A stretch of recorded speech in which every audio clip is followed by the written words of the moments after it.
নমস্কাৰ বন্ধু বান্ধৱীসকল, পুনৰবাৰ আন এটা ভিডিঅ'লৈ আপোনালোক সকলোকে স্বাগতম জনালোঁ।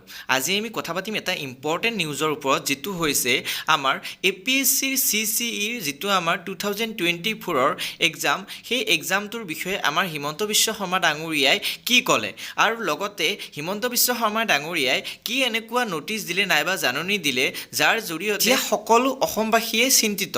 আহকচোন আমি এই ভিডিঅ'টোত সম্পূৰ্ণভাৱে তাৰ বিষয়ে জানিম। ভিডিঅ'টো আৰম্ভ কৰাৰ আগতে আপোনাক সকলোকে জনাব বিচাৰিছোঁ যে আপোনালোকে ভিডিঅ'টো চাই কিন্তু ভিডিঅ'টো আপোনালোকে লাইক নাইবা আপোনালোকে এটা ছাবস্ক্ৰাইব কৰি নিদিয়ে।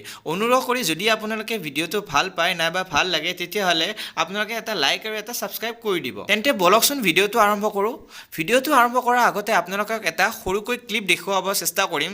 চ' আপোনালোকে ক্লিপটো এবাৰ চাই লওক। আৰু যিটো ক্লিপত আপোনালোকে দেখা পাব নাইবা আপোনালোকে শুনা পাব হিমন্ত বিশ্ব শৰ্মা ডাঙৰীয়াই কি এনেকুৱা ইম্পৰ্টেণ্ট টপিক দাঙি ধৰিছে নাইবা কি বিষয়ে APSC CCEৰ কি এনেকুৱা ইম্পৰ্টেণ্ট টপিকৰ ওপৰত তেখেতে কৈছে, এই ভিডিঅ'টোৰ ক্লিপটো আপোনালোকে দেখা পালে সম্পূৰ্ণভাৱে আপোনালোকে জানিব পাৰিব। তেন্তে বলক আপোনালোকে ক্লিপটো এবাৰ চাই লওক।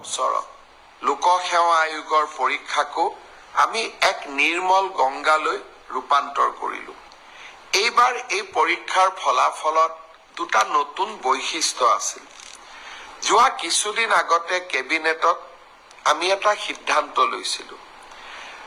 অসমৰ আটাইতকৈ আদিমতম আৰু আটাইতকৈ প্ৰাচীন জনগোষ্ঠী দুটাই আছিলে মৰাণ আৰু মটক। যিকোনো কাৰণতে শৈক্ষিকভাৱে পিছপৰি থকা বাবে সেই জাতিটোৰ পৰা আজিও দুইটা জনগোষ্ঠীৰ পৰা আজিও এজন মেজিষ্ট্ৰেট বা DSP বা লোকসেৱা আয়োগত পৰীক্ষা পাছ কৰা যুৱক যুৱতী আমি ভবা ধৰণে নিৰ্মাণ কৰিব পৰা নাছিলোঁ। মই এবাৰ প্ৰতিশ্ৰুতি দিছিলোঁ যে মৰাণ জনগোষ্ঠীৰ বাবে এটা মেজিষ্ট্ৰেটৰ পোষ্ট আৰু তেওঁলোকৰ বাবে এটা DSPৰ পোষ্ট আমি সংৰক্ষণ কৰিম, আৰু তেনেধৰণে মটক জনগোষ্ঠীৰ বাবেও এটা DSP পোষ্ট আৰু আমি এটা মেজিষ্ট্ৰেটৰ পোষ্ট আমি সংৰক্ষণ কৰিম। এইবাৰ মৰাণ মটক জনগোষ্ঠীৰ স্বাগতা বৰুৱা আৰু মৰাণ জনগোষ্ঠীৰ সেউজ দহোটীয়াই এই সংৰক্ষিত আসনত ACSত উত্তীৰ্ণ হ'বলৈ সক্ষম হ'ল। ঠিক তেনেধৰণে মটক জনগোষ্ঠীৰ ত্ৰিনয়ন দত্ত আৰু প্ৰাচিত মৰাণ জনগোষ্ঠীৰ পৰা DSP পোষ্টত সংৰক্ষিত আসনত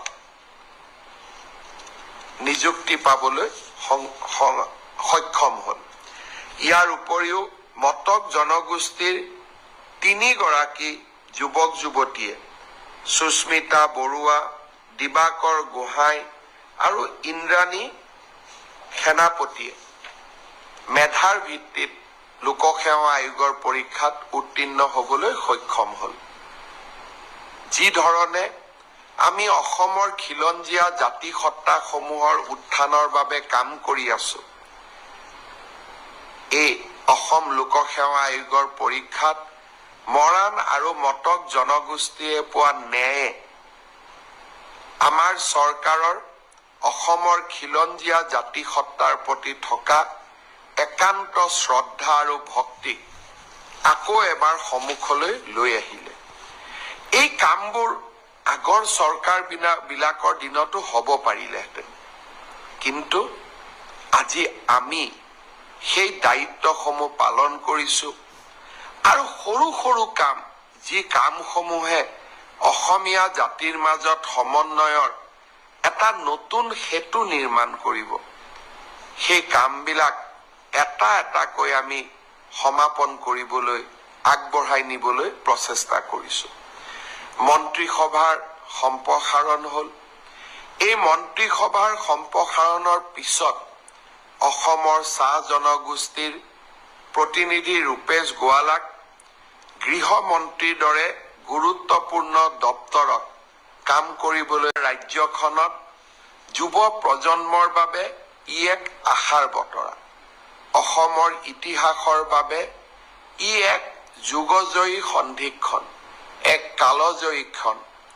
অসমৰ বিভিন্ন আমাক সমালোচনা কৰা সংবাদ মাধ্যম, সামাজিক মাধ্যমত যিসকল লোকে আমাক সততে সমালোচনা কৰি থাকে, তেখেতসকলে এবাৰ মাত্ৰ আকৌ এবাৰ চিন্তা কৰি চাওক, কংগ্ৰেছ দলৰ মুখ্যমন্ত্ৰী